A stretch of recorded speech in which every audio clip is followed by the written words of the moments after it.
Curta o vídeo e se inscreva no canal Audioteca ANCAP. Audioteca apresenta Crítica da Razão Pura. Immanuel Kant.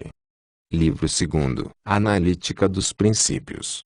O plano pelo qual está construída a lógica geral corresponde, exatamente, à divisão das faculdades superiores do conhecimento, a saber, entendimento, juízo e razão. Trata, pois, essa ciência, em sua analítica, de conceitos, juízos e raciocínios, segundo as funções e ordem dessas faculdades do espírito, que se compreende em geral sob a ampla denominação de entendimento. Como a lógica puramente formal de que falamos aqui faz abstração de todo o conteúdo do conhecimento, da questão de saber se ele é puro ou empírico, e não se ocupa senão da forma do pensamento em geral, do conhecimento discursivo, ela pode encerrar, também, em sua parte analítica um cânon para a razão, pois se pode aperceber a priori, decompondo os atos da razão em seus momentos, sem que haja necessidade de fixar-se na natureza especial do conhecimento que aí é empregado. Já a lógica transcendental sendo restringida a um conteúdo determinado, quer dizer, unicamente ao conhecimento puro a priori, não poderia acompanhar a primeira em sua divisão. Vê-se, efetivamente, que o uso transcendental da razão não tem valor objetivo, e, por conseguinte, não pertence à lógica da verdade, quer dizer à analítica, mas que, como lógica da aparência, exige, sob o nome de dialética transcendental, um lugar especial no edifício escolástico. O entendimento e o juízo acham na lógica transcendental o cânon de seu emprego objetivamente válido, isto é, de seu uso verdadeiro, sendo por isso que pertencem à parte analítica desta ciência. Quando a razão, porém, em tentar decidir a priori algo referente a certos objetos, e estender o conhecimento além dos limites da experiência possível, ela então é dialética, e suas asserções ilusórias não concordam com um cânon como o que deve conter a analítica. A analítica dos princípios será, pois, um cânon para o julgamento. Ela lhe ensina a aplicar aos fenômenos, aos conceitos do entendimento, e contém a condição das regras a priori do entendimento. Eu me servirei da doutrina do julgamento, que designa mais exatamente este trabalho. Introdução do juízo transcendental em geral.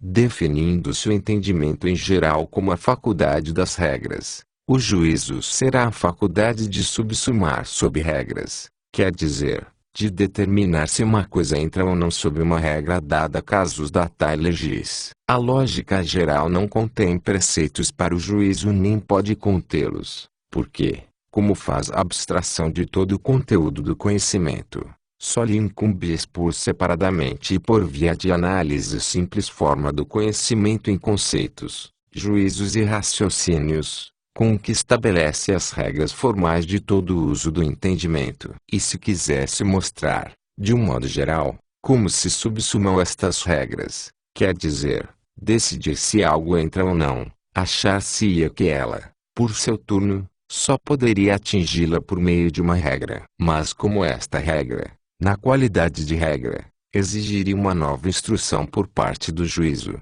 advertese que o entendimento pode instruir-se e formar-se por regras, enquanto que o juízo é um dom particular que se exerce mas que não pode aprender-se. Desse modo o julgamento é o caráter distintivo daquilo que se denomina bom senso, cuja falta nenhuma escola pode suprir. A um entendimento limitado pode-se procurar um número de regras e inculcar-lhe certos conhecimentos, mas é mister que o indivíduo por si mesmo tenha a faculdade de servir-se exatamente, e na ausência desse dom da natureza, não há regra que seja capaz de premuni-lo contra o abuso que faça. Um médico, um juiz, ou um publicista podem ter em sua mente magníficas regras patológicas, jurídicas ou políticas, ao ponto de parecerem ter uma ciência profunda, e, no entretanto, falharem com a maior facilidade na aplicação dessas regras, ou porque lhes falte o julgamento natural,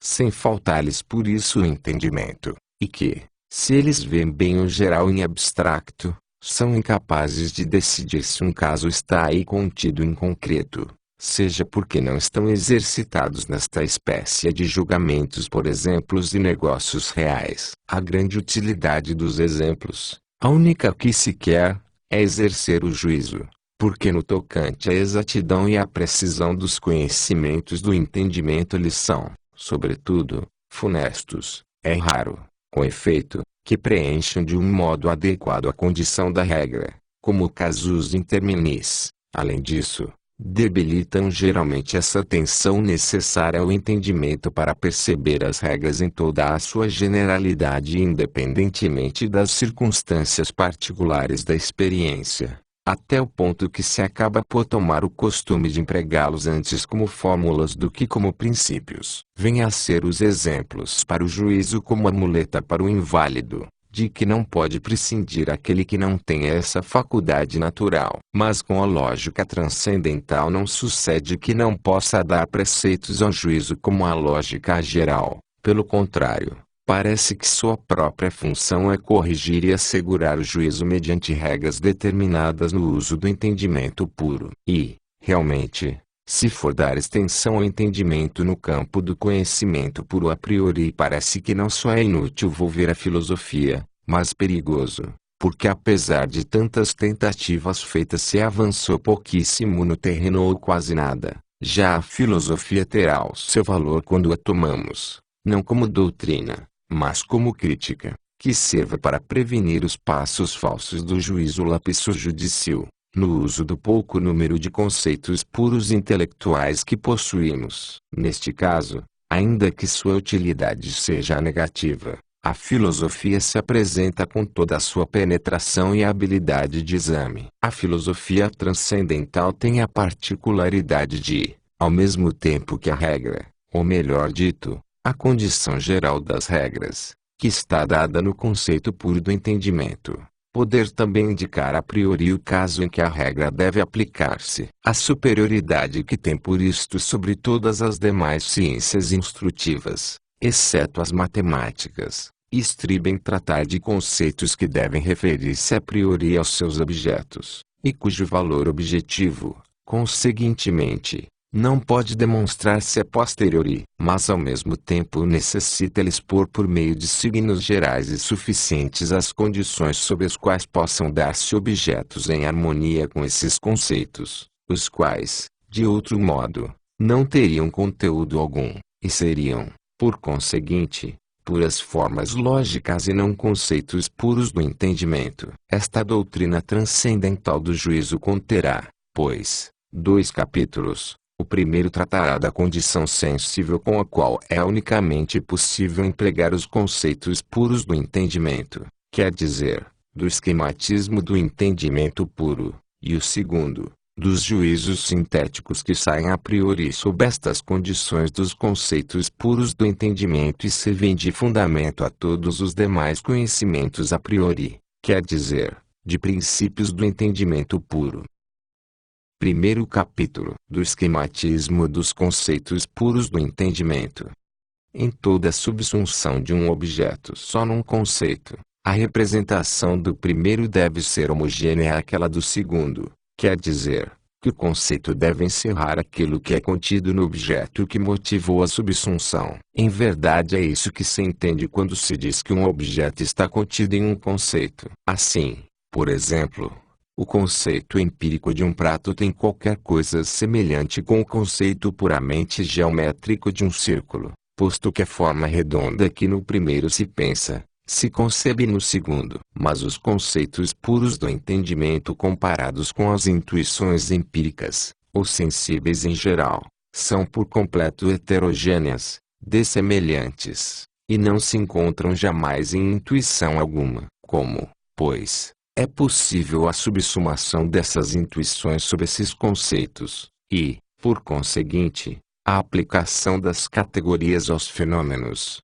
posto que ninguém pode dizer de tal categoria, por exemplo, a causalidade se percebe pelos sentidos e que está contida no fenômeno. E esta pergunta é tão natural e tão importante, que faz com que uma doutrina transcendental do julgamento seja necessária para explicar como os conceitos puros do entendimento podem aplicar-se aos fenômenos em geral. Em todas as outras ciências, onde os conceitos pelos quais o objeto é pensado de um modo geral não são essencialmente distintos dos que representam este objeto em concreto, tal como é dado, não é necessário dar qualquer explicação para a aplicação do conceito ao objeto. É, pois, evidente que deve existir um terceiro termo que seja semelhante por uma parte à categoria e por outra ao fenômeno, e que torne possível a aplicação da categoria ao fenômeno. Esta representação intermediária deve ser pura sem nenhum elemento empírico,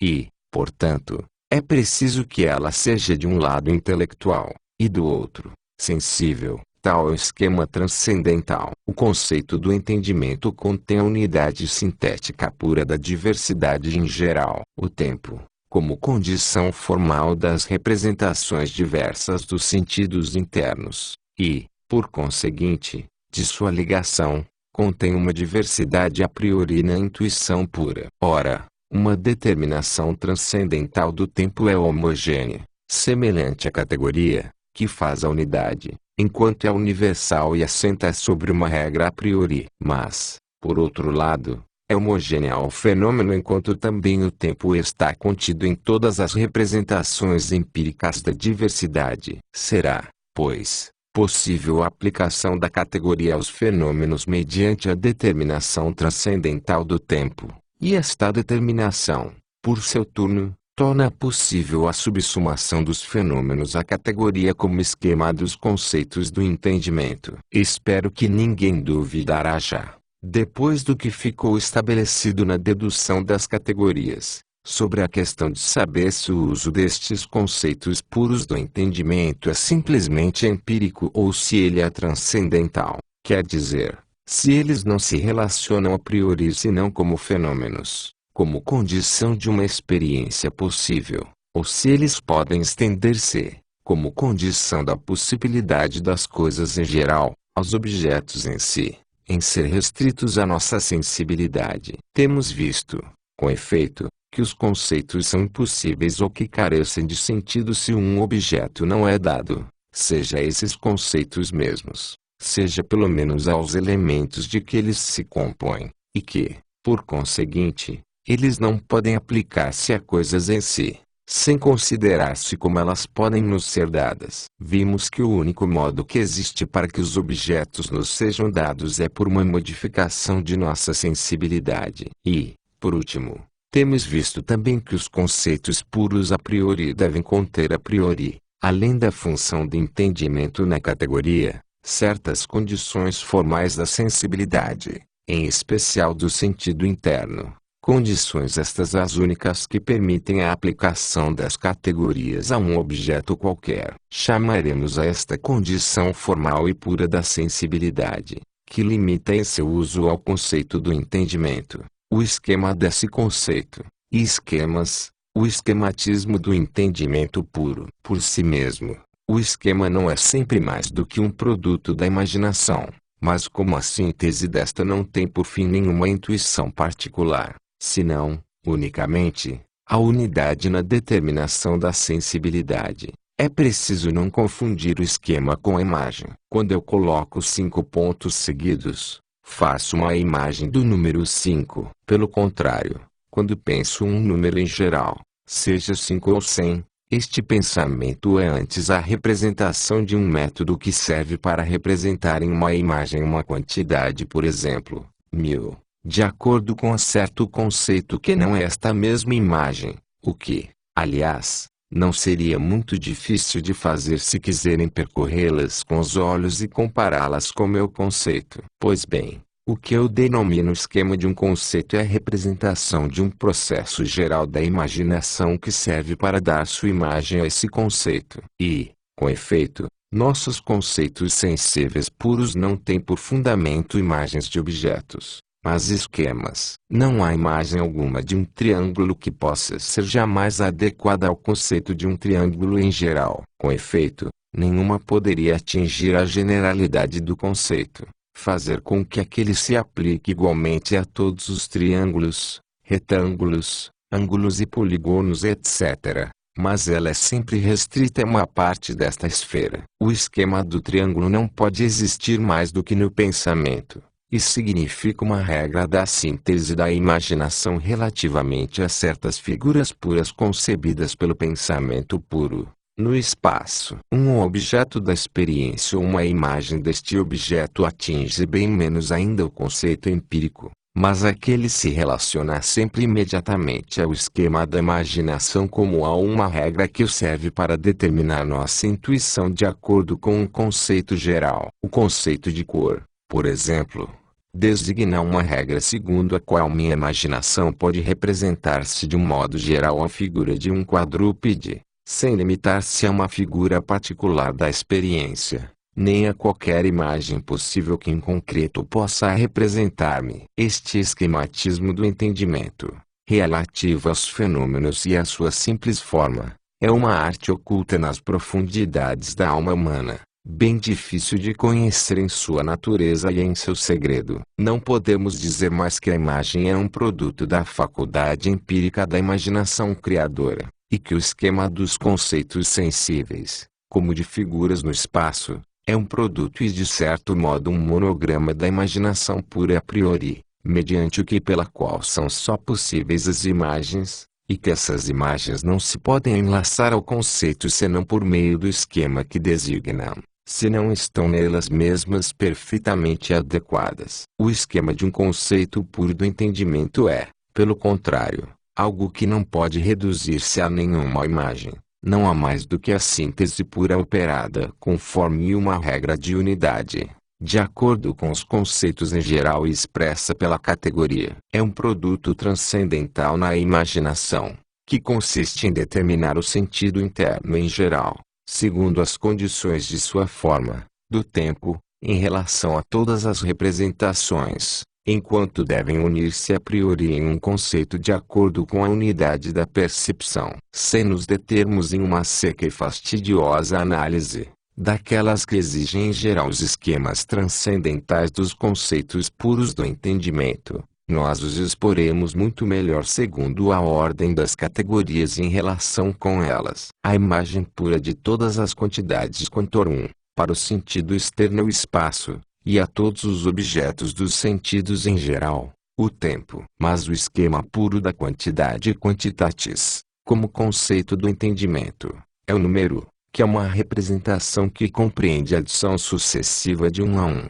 homogêneos em si. O número não é, pois, mais do que a unidade de síntese do diverso de uma intuição homogênea em geral, ao introduzir eu o tempo mesmo na apreensão da intuição. No conceito puro do entendimento, uma realidade é o que corresponde a uma sensação em geral. Por conseguinte, os objetos como fenômenos, o que neles corresponde à sensação é a matéria transcendental de todos os objetos como coisas em si, a realidade. Mas toda sensação tem um grau ou uma quantidade com que pode encher mais ou menos o tempo, quer dizer, o sentido interno, com a mesma representação de um objeto até que se reduza a zero igual negativo. Existe, pois, uma relação e um encadeamento, ou melhor, uma ponte da realidade à negação, o que torna representável esta realidade como quantidade, e o esquema desta realidade, como quantidade de algo que enche o tempo. É precisamente esta contínua e uniforme produção da realidade no tempo, quando se desce cronologicamente da sensação, que tem um certo grau, até sua inteira desaparição, ou quando se sobe sucessivamente da negação da sensação até a sua quantidade. O esquema da substância é a permanência do real no tempo, quer dizer, que se representa o real como um substrato da determinação empírica do tempo, em geral, substrato que permanece, enquanto que tudo mais varia. Nele não escoa o tempo, mas a existência do mutável. Ao tempo, pois, que em si fixo e imutável, corresponde no fenômeno imutável na existência, quer dizer, a substância. Somente nesta podem determinar-se a sucessão e a simultaneidade dos fenômenos em relação ao tempo. O esquema da causa e da causalidade de uma coisa em geral é o real, que, uma vez posto, necessariamente está sempre seguido de alguma outra coisa. Consiste, pois, na sucessão da diversidade enquanto sujeito a uma regra. O esquema da reciprocidade, ou da mútua causalidade de substância em relação com seus acidentes, é a simultaneidade das determinações de uma com as de outras, conforme uma regra geral. O esquema da possibilidade é a conformidade da síntese de diferentes representações com as condições do tempo em geral. Por exemplo, o contrário não pode existir ao mesmo tempo em uma coisa, mas sim sucessivamente. Por conseguinte, a determinação da representação de uma coisa em um tempo dado. O esquema da realidade é a existência em um tempo determinado. O esquema da necessidade é a existência de um objeto em todo o tempo. Em tudo isto se vê, pois, o que contém e representa o esquema de cada categoria, o da quantidade, a produção, a síntese, do tempo mesmo na apreensão sucessiva de um objeto, o da qualidade, a síntese da sensação, da percepção com a representação do tempo e ocupação do tempo, o de relação, o enlace que une as percepções em todo o tempo, quer dizer, conforme, uma regra de determinação do tempo. Por último, o esquema da modalidade de sua categoria, o tempo mesmo, para ver como este objeto pertence ao tempo. Os esquemas não são, pois, mais do que determinações a priori do tempo feitas regras, e que, segundo a ordem das categorias, têm por objeto a série do tempo, o intervalo do tempo, e, por fim, o conjunto do tempo em relação a todas as coisas possíveis. De tudo isto resulta que o esquematismo do entendimento, pela síntese transcendental da imaginação,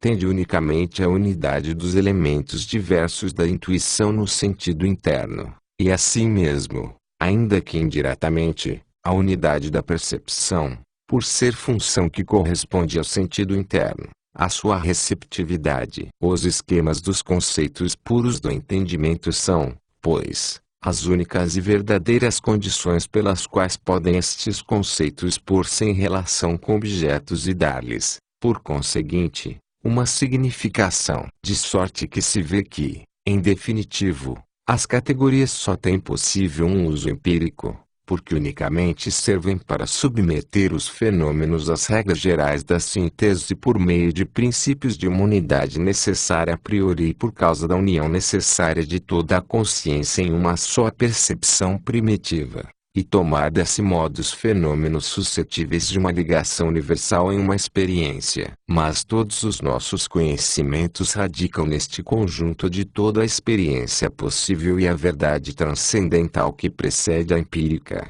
e a possibilita na relação geral do espírito com essa experiência. Ao mesmo tempo é evidente que, se os esquemas da sensibilidade realizam em primeiro lugar as categorias, também as limitam, isto é, reduzem-nas em estado tal que ficam fora do entendimento, quer dizer, da sensibilidade. Assim, o esquema é apenas o fenômeno no conceito sensível de um objeto de conformidade com a sua categoria. Numerus est quantitas poenomenum, sensatio, realitas poenomenum, constans et perdurabile rerum substantia poenomenum, aeternitas, necessitas, poenomena etc. etc. Se tirarmos uma condição restritiva, estendemos, segundo parece, o conceito anteriormente limitado. Consideradas as categorias em seu sentido puro e independente das condições da sensibilidade, valerão, neste caso, para os objetos em geral tal como eles são, enquanto que os seus esquemas somente os representam como eles nos aparecem, tendo, assim, as categorias um valor independente de todo o esquema e de grande extensão. É verdade, entretanto, que os conceitos puros do entendimento conservam sempre um certo sentido, mesmo depois de ter sido feita a extração de toda a condição sensível, porém é um sentido meramente lógico, quer dizer, o da simples unidade das representações, embora estas tenham um fim determinado, razão pela qual esses conceitos carecem de significação, posto que não têm um objetivo a que referir. A substância, por exemplo, separada da determinação sensível da permanência, significa apenas que uma coisa pode conceber-se como sendo sujeito, embora não seja o predicado de outra coisa. Mas nada podemos fazer com essa representação, uma vez que não conhecemos as determinações que deve possuir a coisa para atingir o título do primeiro sujeito. Desta forma, as categorias sem esquemas são apenas funções do entendimento relativas aos conceitos sem que representem qualquer objeto. Sua significação provém da sensibilidade que realiza o entendimento a par de limitá-lo.